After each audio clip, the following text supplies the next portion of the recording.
Okay, that was, which one is that again? Aussie Japanese yen. Is it Aussie? No, that's not Aussie Japanese. Right. 4 hours, Aussie, right? so. This is daily. Daily time, right?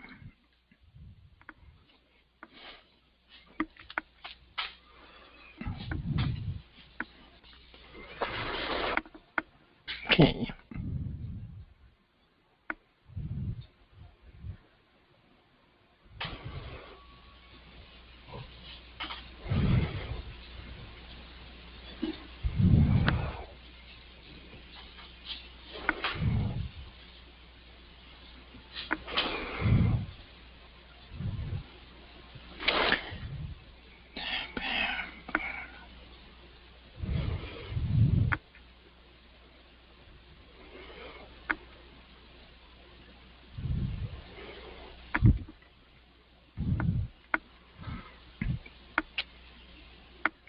Even through, sorry, 1, 2, just checking where the first time it got hit. Okay, yes.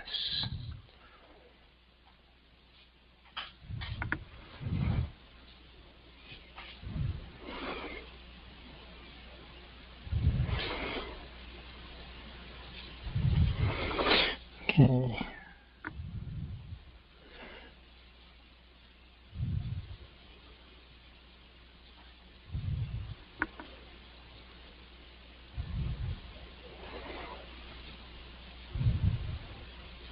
Okay, that's the whole segment right there.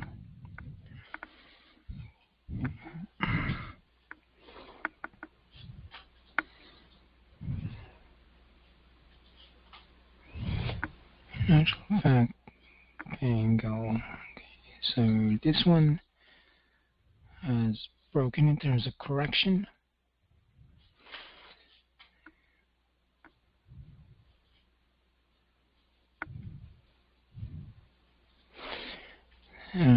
Every time it was touching the 62, fails. Come back to the 38, comes back up. Another failure, but you have a higher high, you have a bunch of higher lows. Technically speaking, if that didn't fail, the price should be somewhere up over here. Right. Didn't want to do that, basically failed. So now you have a lower low. That high is still higher compared to this high. In between, there's nothing creating basically a lower high. So it's fascinating. It did over here. You have a lower high.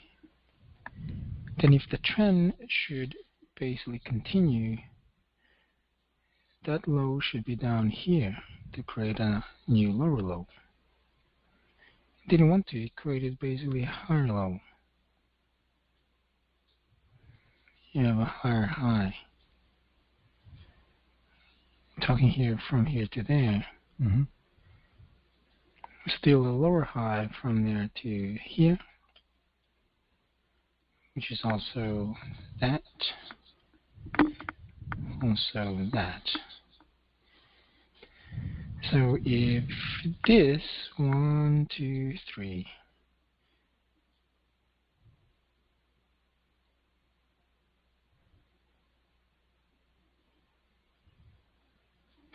this whole segment, the question now is, can they create a continuation of now the trend based on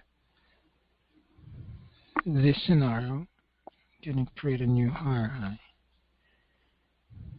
If you won't create a new higher high sometime, you'll have a lower high, then they will retest that, either a high or low once again, or a lower low to compete back again over here. Okay, and it's getting more complex. Just 1 second. In terms of the drawing,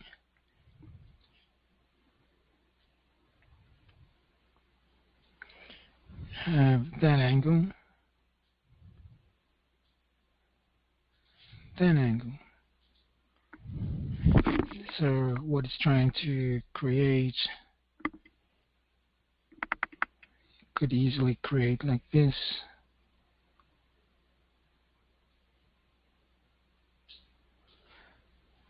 So anything can happen around this segment. But this is just the grand scheme of things. Not unless price will dominate to keep creating higher highs.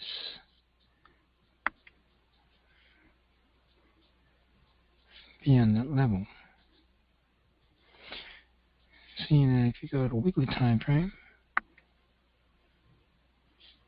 it's giving you a different signal.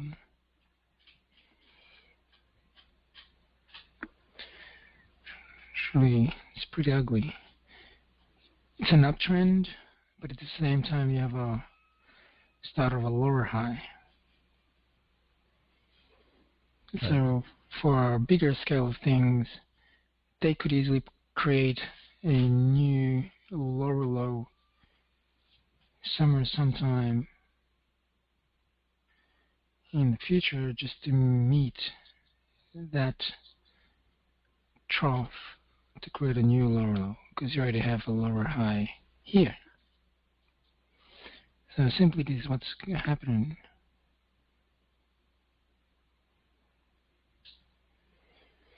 But in between you have noise.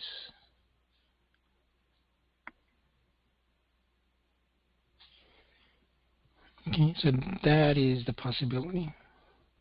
Okay. Okay. Or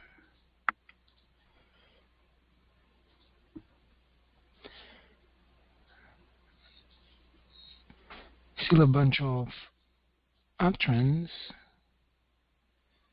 That one's taken to, wow,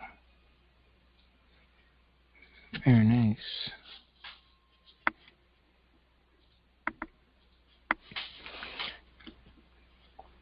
Okay, we're not making it up.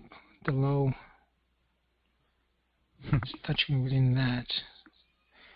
So that's why you have a higher probability. I mean, if this one drops and you come back up, then it's good, because now you have a really good solid foundation right here around 90.50 all the way to up there 90.90, actually 90.70. Before it chooses to go to the upside right there. Okay, so it all depends by looking at the sort of bigger picture, daily time frame. Yeah, you have higher low, higher high. Too powerful of a body coming from that. So compared to that, you have 3. Here you only have 2.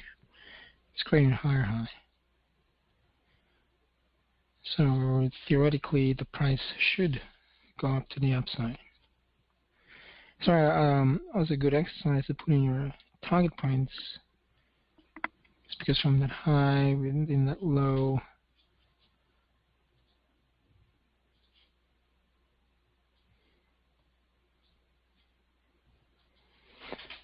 okay, you can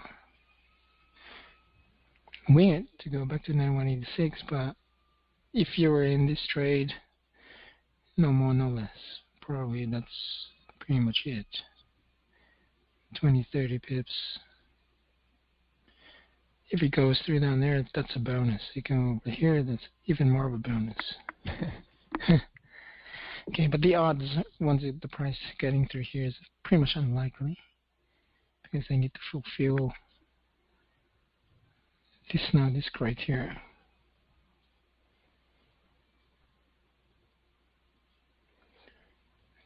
See if they could break that bear to go above it, actually.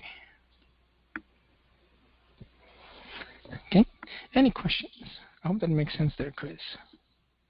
I'm going to need to digest a little bit. No worries. How about you, Which Riva? one? Yeah, all good, but I just want to know, like, which one has the highest probability, Australian Japanese yen or the Australian US dollar? Because the pattern is kind of same, but still a little bit different. Mm-hmm. So which one has more? To be honest, they both have a good probability because you have a higher low, you have a higher high. The next one should be a higher low. In terms of probability of making money, basically it's the same. The 50th percentile is actually more than good enough. I don't even think, I mean, there's a possibility that we'll push it back all the way down here, but it's going to be less unlikely. If they're going to finish like this, then the next one, they're going to be pushing it to the upside. But if not, the price will keep tanking down here before it can continue. So between the two, Aussie USD, Aussie Japanese yen, this one's looking promising because now of this. Okay. But in the Aussie US dollar, the weekly has higher high. Okay, let's see the Aussie Japanese yen. Yes, you have a bunch of higher highs. No, the Australian US dollar weekly, sorry, has higher high last 2 weeks, last 2-3 weeks. Mm-hmm.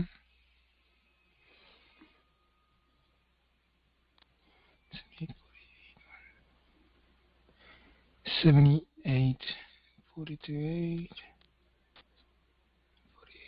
48.1. So that's definitely higher compared to that. Higher high, higher low. If it finishes like this by the end of the week, awesome. Then you have a higher low, lower low, higher low. So if everything works well, then the probability to go to 80 is more than likely to happen. But you have a lower high, higher low. So that means you have, if this is going to be it, then this has a lot of energy around here that they're basically keeping an eye on. I hope I answered your question right there, Ruba. Yep, thank you. No worries. Okay, great. Then we'll wrap it up through here if you don't have any questions. And then we'll go to the advanced. Do you have any questions, Chris? No, I'm good. Great. Thank you. All right. Have a good night, Chris. And we'll see you pretty shortly. Okay. All righty. Yeah, good night. Good night.